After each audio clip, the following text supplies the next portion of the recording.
Depuis sa fondation, Intergénération Québec accompagne les actrices et acteurs de l'intergénérationnel dans la mise en place de leurs projets à la grandeur du Québec. La pandémie de COVID-19 a certes eu des effets néfastes sur les aînés en les stigmatisant, mais elle a surtout révélé les bienfaits que les liens intergénérationnels peuvent potentiellement susciter pour enrayer le phénomène de l'isolement et de l'agisme dont nombre d'aînés ont souffert durant cette période. C'est d'ailleurs ce qui a incité nombre d'institutions dans les villes à intégrer l'intergénérationnel dans leur politique familiale et sociale du programme MADA, Municipalité Amis des aînés, afin d'impulser l'élan de solidarité et d'entraide au sein de diverses communautés. Pour ce faire, nous avons été sollicités par quelques villes afin de les accompagner et de les soutenir dans la mise en place de structures de concertation intergénérationnelle entre les citoyens de tous âges. Le rapprochement intergénérationnel permet de répondre à de nombreux enjeux. Prenons l'exemple du logement. Devant l'explosion des coûts du loyer et l'augmentation du nombre d'aînés vivant seuls, elles ont tout intérêt à favoriser des projets de cohabitation intergénérationnelle. Les études démontrent que ce genre d'initiative permet de maintenir les aînés le plus longtemps possible à domicile, de réduire le coût du logement et de renforcer la cohésion sociale. Et pour mettre en lumière ces bienfaits, nous avons interviewé 3 personnes qui ont participé à des activités de concertation intergénérationnelle organisées par une municipalité. Leurs témoignages permettent de mieux comprendre tous les avantages qu'ont les villes à investir dans ce domaine.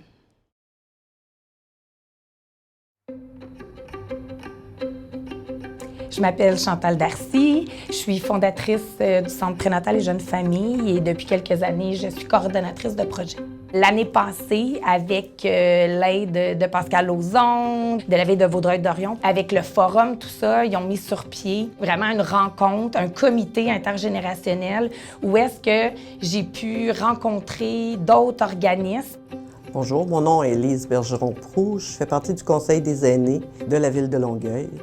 La Ville de Longueuil voulait consulter les citoyens, donc ils ont formé plusieurs comités, dont le Conseil des aînés, le Conseil jeunesse. Je m'appelle Jessica, je fais partie du Conseil jeunesse de la Ville de Longueuil et mon rôle, c'était en tant que jeune de participer à l'élaboration des activités d'un plan d'action intergénérationnel dans la Ville de Longueuil.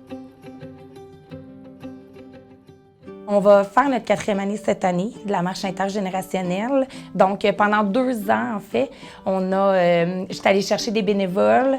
Puis, avec les familles du centre prénatal, on louait des chaises roulantes. Puis, on sortait 70 résidents. On sortait tous les résidents, en fait, pour faire la marche intergénérationnelle. Donc, l'année passée, en fait, là, on avait 22 organismes.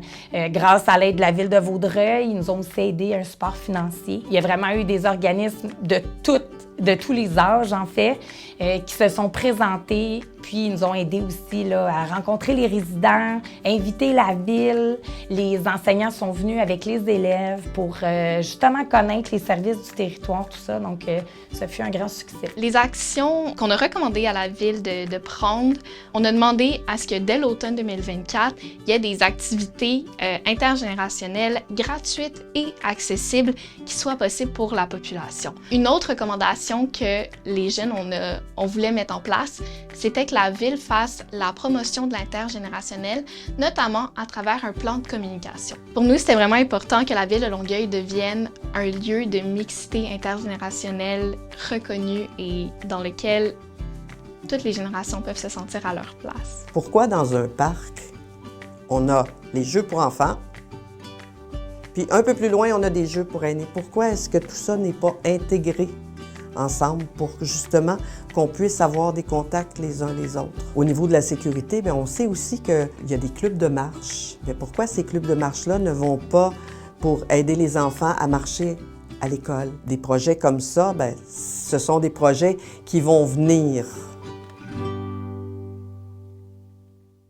Mais pour moi, les villes, c'est les premiers messagers des résidents. Ils ont les outils, que ça soit lors des activités, que ça soit lors des élections. Pour moi, ça, c'est très riche parce que ils nous ont apporté des outils qu'on n'avait pas, qu'on n'avait même pas pensé non plus. Ils nous ont apporté aussi tout le soutien logistique, les contacts aussi avec leur expertise. C'est plus motivant aussi de dire que je me bute pas à des ententes, à des appels. Ça, j'ai trouvé que c'était vraiment là. Ça, c'est un apport que les villes ont, puis qui est grandement enrichissant pour nous. Mais il faut revenir à ce temps où on peut s'aider tout le monde, d'être capable d'être une communauté proche, d'être capable de s'entraider, ne serait-ce qu'un Facebook de rue. J'ai vécu personnellement une fête des voisins dans la ville de Longueuil. Mais pour les voisins, je fais partie du réseau maintenant. Tout le monde se parle, tout le monde est ensemble, puis autant ils vont parler aux petits qui sont là qu'aux grands. Moi, je me souviens, le premier truc que j'ai dit à la première rencontre, je sens pas que j'ai une communauté. Puis, quand on est arrivé au dernier conseil, j'ai dit à tout le monde que j'avais finalement trouvé une certaine communauté à Longueuil, autant dans le conseil jeunesse que dans le conseil aîné et dans l'orientation que la ville prenait pour son avenir. Comme je me vois dans un avenir, je me vois retourner à Longueuil. Pourquoi investir avec le communautaire? Parce que le communautaire, on prend le temps. Le réseau public est archi important, mais il est vraiment régi avec des règles, avec des protocoles, qui fait une lourdeur. Je crois, moi, que les organismes, c'est le cœur d'une société parce que nous, on y va avec vraiment notre senti. Nous, nos ateliers, ils se basent selon les besoins qu'on ressent et non l'inverse. Je crois que c'est important que les municipalités prennent action dans l'intergénérationnel parce que c'est l'instance décisionnelle qui est le plus près des gens, qui est le plus près des citoyens et citoyennes et donc, selon moi, qui est le plus apte à avoir des effets concrets sur la vie des gens. C'est un processus qui est tellement le fun de l'intérieur pour des jeunes qui veulent s'impliquer, puis il y a quelque chose d'intéressant puis de passionnant à vouloir amener le changement dans sa ville, de vouloir mettre du changement dans son quotidien, que je me dis que ça peut pas valoir la peine de le faire. Mais le conseil des aînés, c'est à faire dans toutes les villes. Avec un conseil jeunesse, naturellement, et un conseil environnement. Il faut que les gens s'impliquent, il faut que les gens fassent du remue-ménage, il faut qu'ils décident de travailler ensemble.